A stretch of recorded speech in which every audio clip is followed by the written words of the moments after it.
কিয়ামতের ঠিক আগে এই পৃথিবীর সাক্ষী হবে এমন এক ভয়ঙ্কর ফিতনার, যার নাম শুনলেই মানুষের শরীরের লোম খাড়া হয়ে যায়।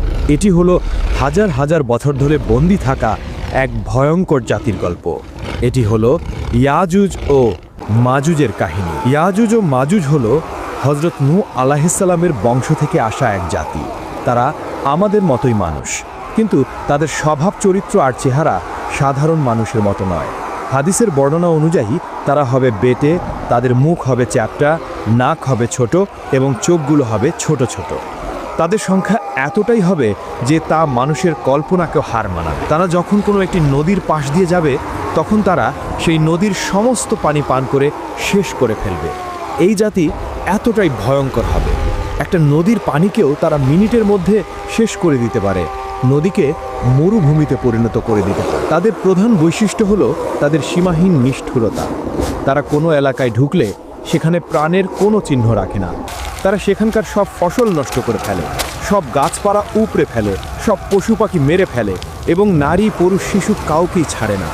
সবাইকে নির্দয়ভাবে হত্যা করে। বহু শত বছর আগে বাদশাহ জুলকারনাইন নামে আল্লাহর এক নেককার বান্দা ইয়াজুজ ও মাজুজের অত্যাচার থেকে মানুষকে বাঁচানোর জন্য দুটি পাহাড়ের মাঝখানে লোহা ও তামা গলিয়ে এক শক্ত প্রাচীর তৈরি করে দিয়েছিলেন। সেই দিন থেকে তারা সেই প্রাচীরের ওপারেই বন্দী অবস্থায় আছে। হাজার হাজার বছর ধরে প্রতিদিন সকালে তারা সেই প্রাচীরটি ভাঙার জন্য কঠোর পরিশ্রম করে। দিন শেষে যখন তারা ক্লান্ত হয়ে যায়, দেয়ালটা প্রায় ভেঙে ফেলার মতো পাতলা হয়ে যায়, তখন তাদের সর্দার বলে, আজকের মতো থামো, বাকি কাজটা আমরা আগামীকাল এসে শেষ করব। কিন্তু আল্লাহর ইচ্ছায় পরের দিন সকালে যখন তারা ফিরে আসে, তখন তারা দেখে দেয়ালটা আবার আগের মতোই মজবুত আর মোটা হয়ে গেছে। তখন তারা আবার দেয়ালটাকে ভাঙার জন্য লেগে যায়। এভাবেই চলছে দিনের পর দিন, বছরের পর বছর, কিন্তু দেয়ালটা ভেঙে তারা বাইরে আসতে পারে না। কিন্তু কিয়ামতের ঠিক আগে যখন পৃথিবীতে হযরত ঈসা আলাইহিসসালাম আসবেন এবং দাজ্জালকে হত্যা করবেন, ঠিক সেই সময়েই আল্লাহ ইয়াজুজ ও মাজুজকে মুক্তি করবেন। সেদিনও তার আগের মতোই সারাদিন ধরে দেয়ালটা ভাঙতে থাকবে। দিন শেষে যখন দেয়ালটা প্রায় ভেঙে পড়ার মতো অবস্থায় চলে আসবে, তখন তাদের সর্দার হয়তো আল্লাহর ইচ্ছাতেই বলে উঠবে, আজকের মতো এখানেই থামো, ইনশাল্লাহ বাকি কাজটা আমরা আগামীকাল এসে শেষ করব। সেই একটা মাত্র শব্দ ইনশাআল্লাহ তাদের হাজার হাজার বছরের চেষ্টাকে সফল করে দেবে। পরের দিন সকালে যখন তারা ফিরে আসবে, তখন তারা দেখবে দেয়ালটা ঠিক তেমনই ভাঙা অবস্থায় আছে।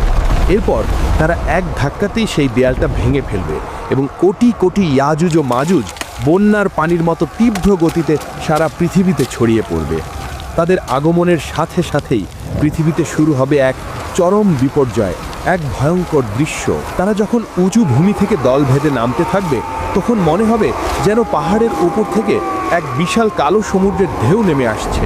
তাদের চিৎকারে আর পায়ের শব্দে মাটি কাঁপতে থাকবে। তারা তাদের যাত্রাপথে যা কিছু পাবে সব কিছু ধ্বংস করে দেবে। সবুজ ফসলের মাঠ তাদের পায়ের নিচে পিষে ধুলোয় মিশে যাবে। ফলের বাগানগুলো তারা উপড়ে ফেলবে।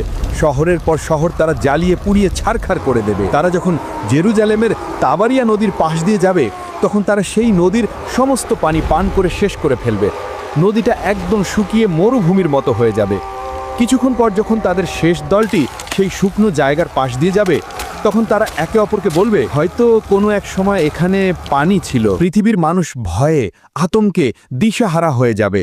তারা নিজেদের ঘর বাড়ি ছেড়ে পাহাড়ের গুহায় এবং জঙ্গলে গিয়ে আশ্রয় নেয়ার জন্য ছুটতে থাকবে। কিন্তু ইয়াজুজ ও মাজুজের হাত থেকে পালানো প্রায় অসম্ভব হবে।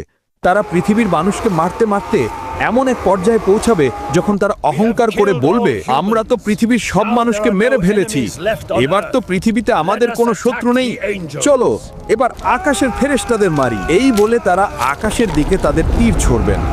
আল্লাহর তাদের এই অহংকারকে পৃথিবীর মানুষের সামনে প্রকাশ করার জন্য সেই তীরগুলোকে রক্তমাখা অবস্থায় তাদের কাছে ফিরিয়ে দেবেন। রক্তমাখা তীর দেখে তারা আনন্দে চিৎকার করে বলবে, দেখো আমরা আকাশের ফেরেশতাদের মেরে ফেলেছি, এখন আমরাই এই মহাবিশ্বের শাসক। তাদের এই ভয়ঙ্কর অত্যাচারে পৃথিবীর ঈমানদার মানুষেরা খুবই বিপদে পড়ে যাবেন। হযরত ঈসা আলাইহিসসালাম এবং তার সাথে থাকা মুমিনরা তখন তুর পাহাড়ে আশ্রয় নেবেন। সেখানে তারা অনেক কষ্টে পড়বেন। খাবারের এমন অভাব দেখা দিবে যে একটা গরুর মাথার দাম 100টা সোনার মুদ্রার চেয়েও বেশি মনে হবে। ক্ষুধা আর কষ্টে ইমানদারদের অবস্থা নাজেহাল হয়ে যাবে। সেই কঠিন আর অসহায় মুহূর্তে যখন বাঁচার আর কোনো উপায় থাকবে না, তখন হযরত ঈসা আলাইহিসসালাম এবং তার সঙ্গীরা আল্লাহর কাছে 2 হাত তুলে দোয়া করবেন। আল্লাহর তাদের দোয়া কবুল করবেন। তিনি ইয়াজুজ ও মাজুজের উপর এমন এক গজব পাঠাবেন যা কোনো মানুষ কল্পনা করতে পারবে না। আল্লাহর তাদের ঘাড়ে নাগাফ নামের এক বিশেষ ধরনের পোকা পাঠিয়ে দেবেন। সেই পোকাগুলো তাদের ঘাড়ের মধ্যে ঢুকে তাদের শরীরকে ভেতর থেকে খাওয়া শুরু করবে। কোটি কোটি ইয়াজুজ ও মাজুজ, যারা একটু আগেও নিজেদেরকে পৃথিবীর শাসক বলে দাবি করছিল, তারা এই ছোট্ট পোকার আক্রমণে এক মুহূর্তের মধ্যে পোকা মাকড়ের মতো ছটফট করতে করতে মারা যাবে। তারা সবাই একসাথে পচে গলে এমনভাবে মারা যাবে যে তাদের মরা দেহের দুর্গন্ধে পৃথিবীর বাতাসে নিঃশ্বাস নেওয়াই কঠিন হয়ে যাবে। তখন হযরত ঈসা আলাইহিসসালাম আবার আল্লাহর কাছে দোয়া করবেন। আল্লাহ তখন উটের ঘাড়ের মতো বিশাল বিশাল পাখি পাঠাবেন। সেই পাখিরা ইয়াজুজ ও মাজুজের কোটি কোটি লাশ তুলে নিয়ে আল্লাহ যেখানে চাইবেন সেখানে ফেলে দিয়ে আসবেন। এরপর আল্লাহ এমন এক রহমতের বৃষ্টি পাঠাবেন যা পৃথিবীর প্রতিটি কোণকে ধুয়ে মুছে একদম পরিষ্কার আর পবিত্র করে দেবে। আর তারপর পৃথিবীতে শুরু হবে এক নতুন শান্তির যুগ, যা আল্লাহর দেয়া বরকতে পরিপূর্ণ থাকবে। এই ভয়ঙ্কর কাহিনী আমাদের এটাই শিক্ষা দেয় যে আল্লাহর পরিকল্পনা আর ক্ষমতার কাছে পৃথিবীর কোনো শক্তিই টিকে থাকতে পারে না।